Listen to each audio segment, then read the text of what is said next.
আউযু বিল্লাহি মিনাশ শাইতানির রাজিম। বিসমিল্লাহির রহমানির রহিম। ইকরা কিতাবাকা কাফা বিনাফসিকাল ইয়াওমা আলাইকাল হিসাবা। সাদাকাল্লাহুল মাওলানাল আযীম। সূরা বনী ইসরাঈল 14 নম্বর আয়াত। আল্লাহ যদি তৌফিক দান করে মুক্তসার কিছু আলোচনা করবে ইনশাআল্লাহ। আলহামদুলিল্লাহ। আসসালামু আলা রাসূলিহিল কারীম, আসসালামু আলা আলিহি ওয়া সাহাবি আজমাইন। আল্লাহ পাকের পবিত্র দরবারে কালেমাতুশ শুকর আদায় করি যে আল্লাহ তাআলা আমাদেরকে কোরআন ও হাদিস থেকে কিছু আলোচনা করার তৌফিক দান করতেছেন। সেই মহান রবের দরবারে অবনীত মস্তকে বলি আলহামদুলিল্লাহ। শতকোটি দরুদ ও সালাম নূরে মুজাসসাম সরকারে আলম আকাইনাম তাজদারি মদিনা, বিশ্ব মানবতার মুক্তির সনদ, মজলুম মানুষের মুক্তির দিশারি, সারাটা জীবন যে নবী অন্যায় উৎখাতের জন্যে, ন্যায় প্রতিষ্ঠার জন্যে কাজ করেছেন, সেই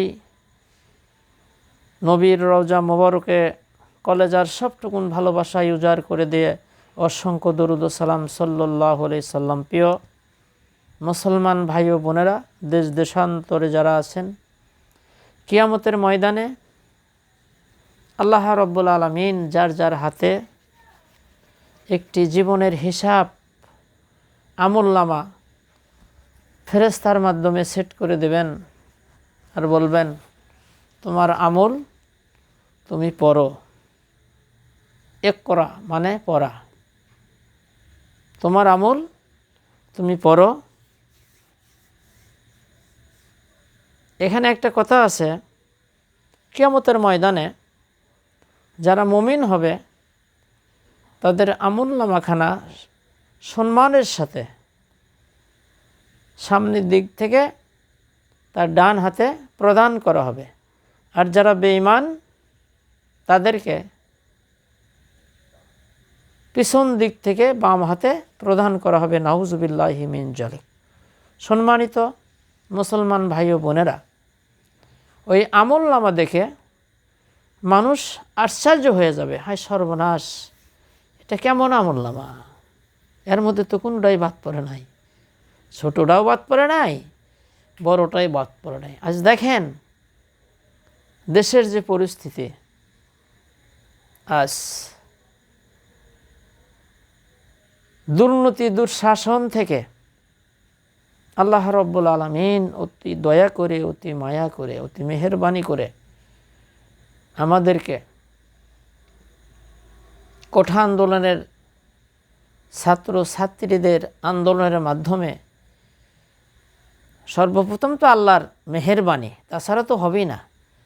আল্লাহর মেহেরবানি, আল্লাহর দয়া এবং কোঠা আন্দোলনের যারা প্রধান নায়কের দায়িত্ব যারা পালন করেছেন, নেতৃত্ব দিয়েছেন, আর তাদের ডাকে যারা সাড়া দিয়েছেন, আমার কলেজার টুকরা ছেলেরা, আমার মেয়েরা, অনেকে জীবন দিয়েছে, শহীদ হয়েছে, বুকের তাজা রক্ত জমিনে ঢেলে দিয়ে নতুন করে আবার বাংলাদেশ স্বাধীন করেছে। দেখেন কত তত্ত্ব বের হয়ে পড়তেছেন, একজন করে এমপি মন্ত্রী কোটি কোটি কোটি টাকা মেরে ধরে খেয়েছেন। এটা মনে হয় আমলনামার মধ্যে লেখা থাকবে না? কি বলেন? এটা মনে থাকবে না? যে এই জন্য আমি আজকে আমলনামার আলোচনা করতেছি। এমন একটা আমলনামা হবে, ওর মধ্যে ছোট গুনাহও বাদ পড়বে না, বড় গুনাহও বাদ পড়বে না। যারা মুমিন, যাদের আমলের মধ্যে কোনো পট নাই, গুনাহ নাই, দুর্নীতি নাই, মানা ধরা নাই, সুদ নাই, ঘুষ নাই, ইতিমের হক যারা নষ্ট করে নাই,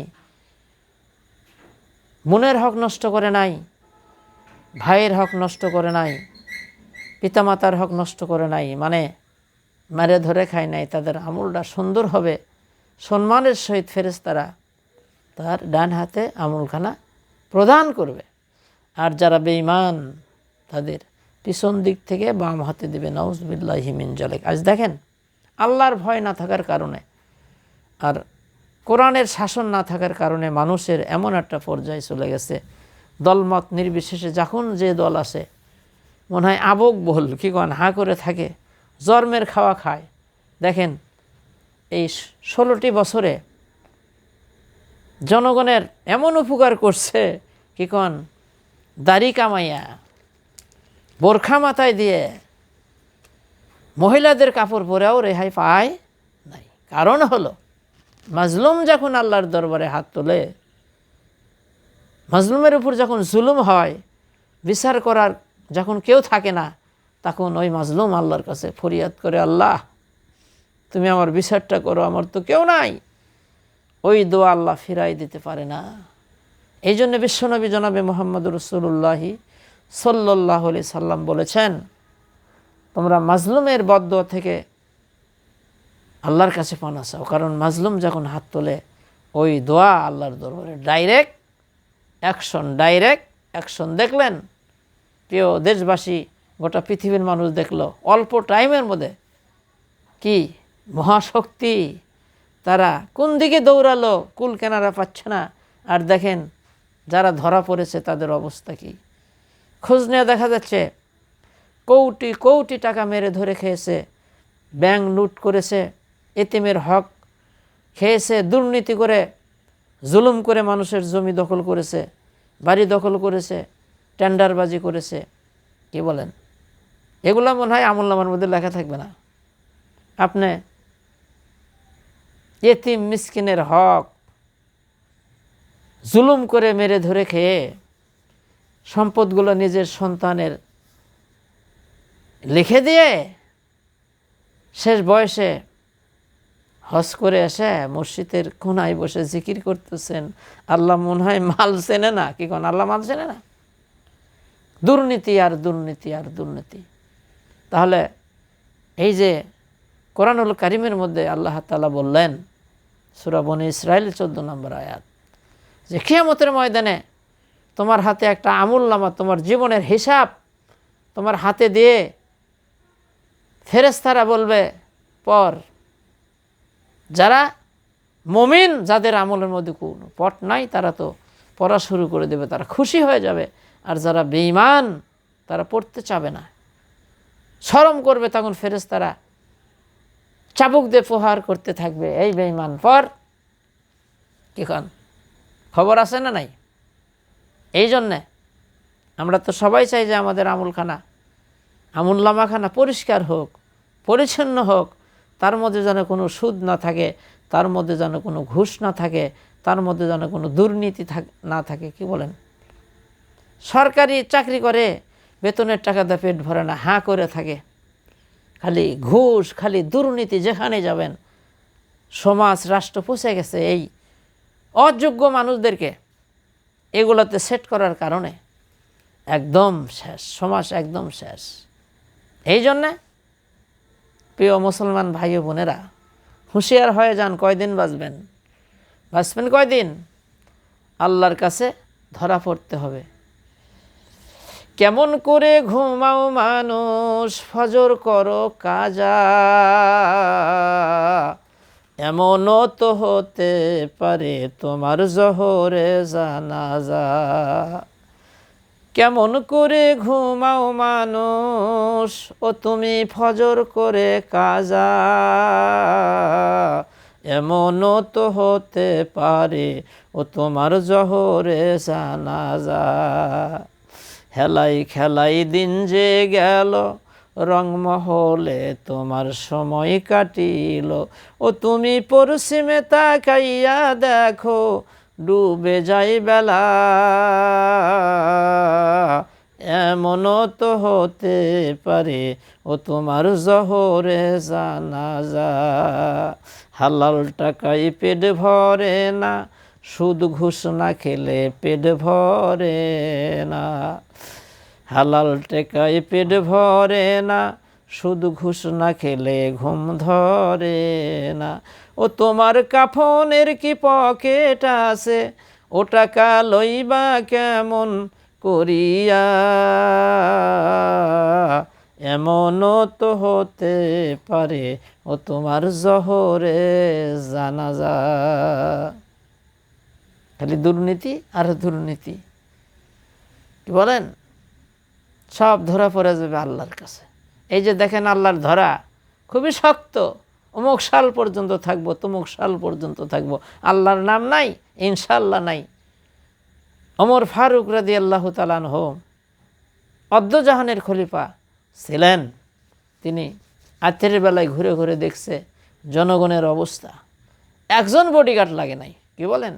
আর দেখেন জনগণের এমন উপকার করছে, এমন খেদমত করছে, জুতা দিয়ে ফিরতেছে, কি বলেন, পেশাব করে দিচ্ছে ছবির উপর, নাউজুবিল্লাহি মিন যালিক। কত কি করতেছে, তাহলে জনগণের এত উপকার করছে, কি বলেন, কি বলবো আমি, বলার মতো ভাষা আছে? কিয়ামতের ময়দানে আল্লাহ রাব্বুল আলামিন সব মানুষদেরকে তার নেতার সাথে তুলবে। মান তাসাব্বা বি কাউমিন ফাহুয়া মিনহুম ওয়াহুল বুখারী, যে জাতি যে জাতিকে অনুসরণ করবে, অনুকরণ করবে, তার সাথে তার হাসর হবে। আপনি যাকে সমর্থন করবেন, ভোট মানে রায় বা সমর্থন করা, এমন একটা লোকের সাথে আপনি ঘোরেন, এমন একটা লোককে সমর্থন করেন, এমন একটা লোককে নেতা হিসেবে মানেন, সে যদি গরিবের হক মেরে ধরে খায়, ইতিমের হক মেরে খায়, দুর্নীতি করে, জুলুম করে মানুষের উপর, খুন এবং গুম করে টাকার লোভে পড়ে, ওই লোকটাকে যদি আপনি ভোট দিয়ে থাকেন, আল্লাহর জাতের কসম করে বলতে পারি, যতগুলো পাপ করেছে একবারে সমপরিমাণ আপনার আমুলনামাত ফেক্সিলিট হবে। ঠিক আছে, আপনি তো কবেন যে নাউজুবিল্লাহ, আমি তো হাজি মানুষ, আমি নামাজি মানুষ, আমি তো রাজনীতি করি না, কিন্তু অক্ত আপনি সমর্থন করছেন, ভোট দিচ্ছেন, আপনার আমুলনামাত ফেক্সিলিট হয়ে যাবে কিয়ামতের ময়দানে। সহিহ হাদিস এবং কোরআনের কথা, কোন তালে আছেন। এই জন্যে কিয়ামতের ময়দানে ধরেন আপনি আমি নামাজি হাজি মানুষ, জীবন চিল্লা দেই, কিন্তু এমন একটা লোককে আমি ভোট দেয়া নেতা বানাইছি, খালি আছে মোষ, ঠিকান আর কিছু নাই, পেশাব করে পানি লাই না। রাতের বেলায় সবাই না, অনেকে রঙ্গমঞ্চে নারীদেরকে নিয়ে ফুর্তি করে, হোস্টেলে কিখন দিনের বেলায় রুঙ্গি চশমা চোখে দিয়ে ভাষণ দেয়। এরকম নেতাকে যদি আপনি সমর্থন করেন আর ভোট দিয়ে থাকেন, 1 কোটি বার হজ করলে আপনি জাহান্নামী, জীবন চিল্লা দিলেও জাহান্নামী, নামাজ পড়তে পড়তে আপনি যদি পঙ্গু হয়ে যান তাও জাহান্নামী, কারণ সমপরিমাণ ওর গুনাহ আপনার ফেক্সিলুট হবে। কি বলেন, রাজনীতি করি না, আমি দল করি না, নাহুজুবিল্লাহ নাহুজুবিল্লাহ, এগুলা কে করবে, হুজুর মানুষকে এগুলা করবি। এই হলো 1 নম্বর লম্পট বদমাইশ। কারণ খলপার বেড়ার মধ্যে যা ঠিকই মারে সেল, কিন্তু কয়ের আমি রাজনীতি করি না। রাজনীতি হলো বড় নীতি, এটা করা হলো ফরজ, বিশ্বনবী করেছেন। সকল মত এবং পথকে উৎখাত করে দিয়ে আল্লাহর দিন, আল্লাহর কোরআন সকলের উপরে রাখতে হবে। সুবহানাল্লাহ। এই জন্যে আপনার আমুলনামার মধ্যে, আমার আমুলনামার মধ্যে যেন কোনো পট না থাকে। আল্লাহর জাতের কসম করে বলতে পারি, আল্লাহ রাসূল বলেন, এতিমের মাল যারা খেলো, জ্বলন্ত জাহান্নামের আগুন তার পেটের মধ্যে তুলল। হাদিস শরীফে আছে, আল্লাহ রাসূল একদিন সাহাবায়ে কেরামদেরকে নামাজের পর বলল যে, তোমাদেরকে একটা আমি ঘটনা শুনে, আমি আজকে একটা স্বপ্নে দেখলাম যে জিবরাইল আলাইহিস সালাম আমাকে সঙ্গে করে নিয়ে এক জায়গায় যাচ্ছিলেন। দেখি যে একটা নদী, নদীর মধ্যে কিছু মানুষ, এবং নদীর কাছে যাওয়া যাচ্ছে না, দুর্গন্ধ, পচা, পুঁছ, রক্ত। তে আল্লাহর ফেরেশতারা ওই নদীর কিনারায় দাঁড়িয়ে আছে পাথর নিয়ে। ওই লোকগুলা যখন সাঁতরায় সাঁতরায় কিনারার দিকে আসে, আবার ওই পাথর মেরে তাদের মাথায় নদীর মধ্যে আবার তারা চলে যাচ্ছেন। আল্লাহ রাসূল বললেন, ভাই এগুলা কি অপরাধ করেছিল? আল্লাহ রাসূলকে বললেন, আরও সামনের দিকে চলেন। যাই দেখি একটা লোক পাগড়ি, দাড়ি, টুপি, কিন্তু ওর মাথায় পাথর মেরে ছিন্ন বিচ্ছিন্ন করে দিচ্ছে। ওই পাথরটা কুড়ায় আনতে আনতে আবার সাবেক হয়ে যাচ্ছে। রাসূল বলল, এ কী পাপ করেছে? তারপরে বলল, ইয়া রাসূলুল্লাহ সাল্লাল্লাহু আলাইহি সাল্লাম, আপনি যে দেখলেন যে এই পুঁছ রক্ত দুর্গন্ধ নদীর মধ্যে যে সাঁতার খেলতেছে, হাবুডুবু খাইতেছে, ওই পচা দুর্গন্ধ মল ওর মধ্যে। বলল, ইয়া রাসূলুল্লাহ, দুনিয়াতে ঘুষখোর ছিলেন, সুদখোর ছিলেন, মানুষের থেকে জুলুম করে ঘুষ নিত, সুদ নিত। সুদ যদি কেউ না দিতে পারতো, বাড়িঘর ভিটা বেচে সুদ আদায় করত। আল্লাহ রাব্বুল আলামিন যেহেতু দুনিয়াতে তাদের ঘুষ খায় সুদ খায় পেট ভরে নাই, এই জন্য এই যে রক্ত পুঁছ দুর্গন্ধ পচা এর মধ্যে কিয়ামত পর্যন্ত থাকবে, বেশি করে খায়। নাউজুবিল্লাহি মিনাজ জালিম। তাহলে আপনি কোন আক্কেলে ঘুষ খান, সুদ খান, মানুষের দুর্নীতি করে টাকা পয়সা খান, কিসের লোভে? আল্লাহ রাসূল বলল যে একটা আলেম লোক, ওকে যে পাথর মেরে বলে, ইয়া রাসূলুল্লাহ, ইনি আলেম ছিল কিন্তু খালি ঘরের মধ্যে বসে থাকছে, কখনো হক কথা বলে নাই, ইসলাম প্রচার করে নাই। আল্লাহ রাসূল বলেন এই জন্যে তার এই শাস্তি হচ্ছে। আর আল্লাহ রাসূল বলেছে যে হক কথা বলে না, সে হলো বোবা শয়তান, নির্ভেজাল বোবা শয়তান। সমাজে, আশেপাশে, রাষ্ট্রে, ইউনিয়নে দুর্নীতি হবে, অযোগ্য লোককে আপনি নেতা বানাবেন, মানুষের উপর জুলুম করবে, মেরে ধরে খাবে, আর আপনি মসজিদের মধ্যে থেকে বসে থেকে জিকির করবেন। এই জন্য তো আল্লাহ বানাই নাই। আল্লাহ বলেছে, আল্লাহ রাসূলের জীবনী পড়ে দেখেন, সারাটা জীবন রাসূল অন্যায়ের প্রতিবাদ করেছে। সাহাবাই কেরাম রিদওয়ানুল্লাহি তাআলা আজমাইন সারা জীবন তারা অন্যায়ের প্রতিবাদ করেছে, ন্যায় নিষ্ঠা প্রতিষ্ঠা করার জন্য তারা জীবন বাজি রেখেছে। এটাই হলো রাসূলের কাজ। মিয়া ইসলাম মনে করছেন নামাজ পড়লাম, রোজা রাখলাম, টাকা থাকলে হজ করলাম, আপনি মুসলমান হয়ে গেলেন, আপনি টাটকা মুনাফিক। গোটা কোরআন আপনাকে মানতে হবে, কোরআনের আইন দিয়া।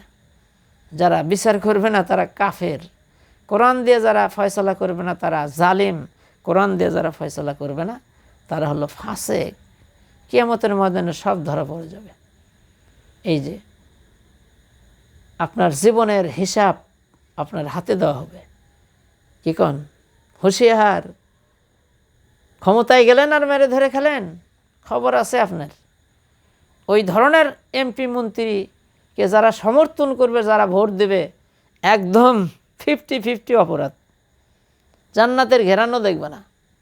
এই জন্যে ইবাদতের প্রথম শর্ত হলো হালাল রুজি খেতে হবে আপনাকে, শিরক মুক্ত জীবন গড়তে হবে, কোনো পথ থাকা যাবে না। এই জন্যে এই যে আমাদের দেশের যে সমস্যা, আমাদের দেশের যে প্রবলেম, আমার বয়স তো পরে 65 বছর, আমি দেখতেছি স্বাধীনের পর থেকে সরকার পরিবর্তন হয়েছে কিন্তু শান্তি হয় নাই। কারণ হলো যাদেরকে আমরা ক্ষমতার চেয়ারে বসাইছি অযোগ্য লোক, নামাজ নাই, কালাম নাই, হুজু নাই, গোসল নাই, পাক নাই, আল্লাহর ভয় যার সিনার মধ্যে না থাকে সব করতে পেরেছে।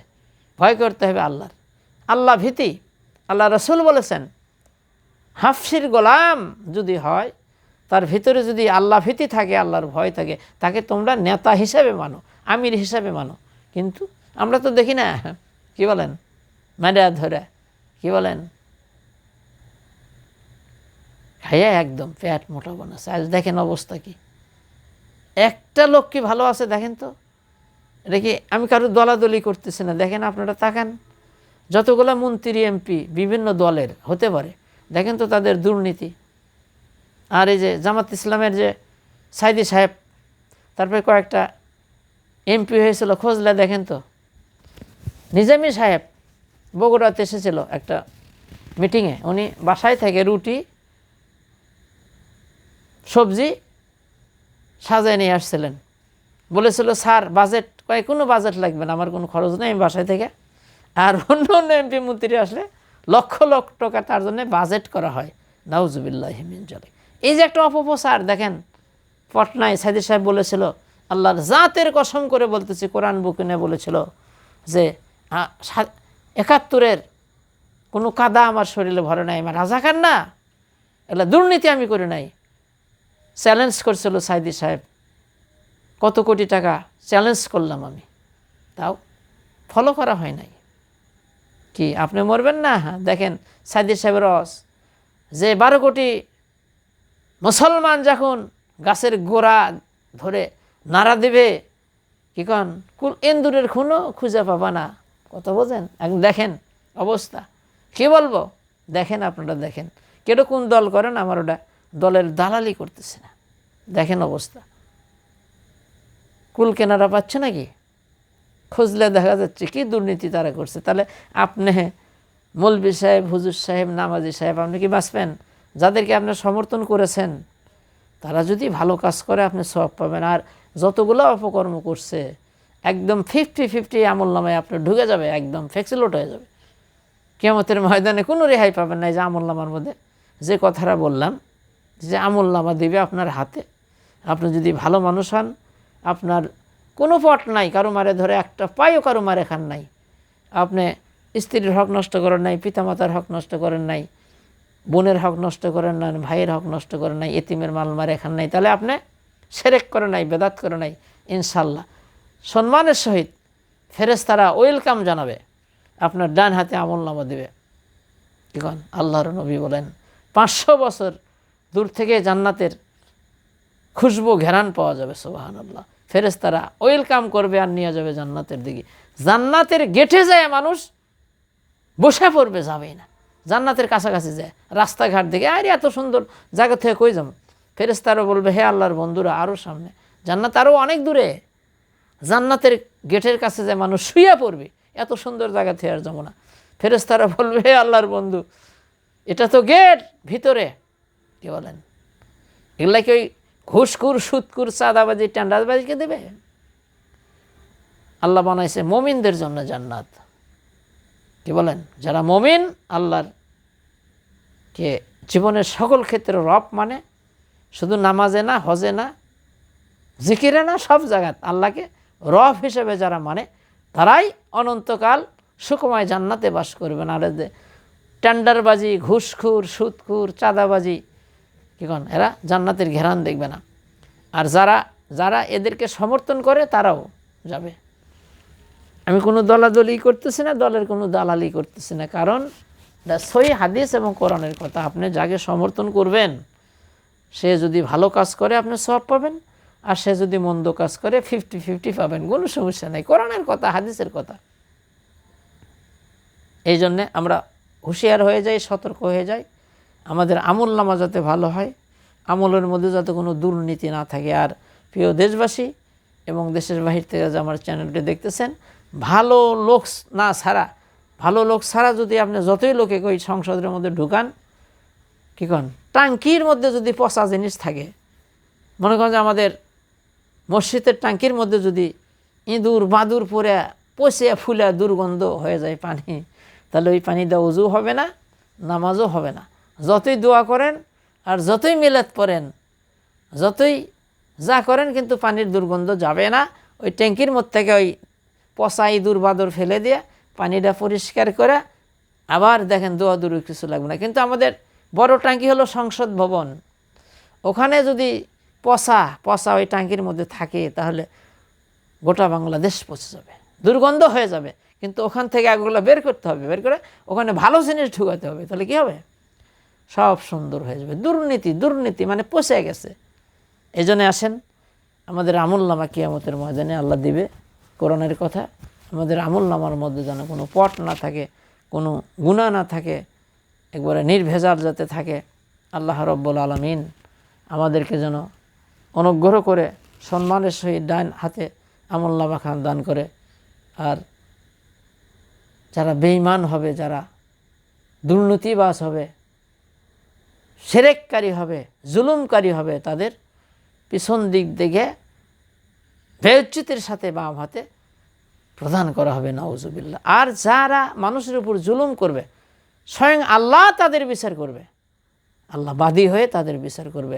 আল্লাহ এই জুলুম থেকে, এই দুর্নীতি থেকে আমরা যেন সঠিক পথে চলতে পারি, সঠিক মতে চলতে পারি। আল্লাহ পাক আমাদেরকে তৌফিক দান করুক। আল্লাহুম্মা আমিন। আসসালামু আলাইকুম ওয়া রাহমাতুল্লাহি ওয়া বারাকাতুহু।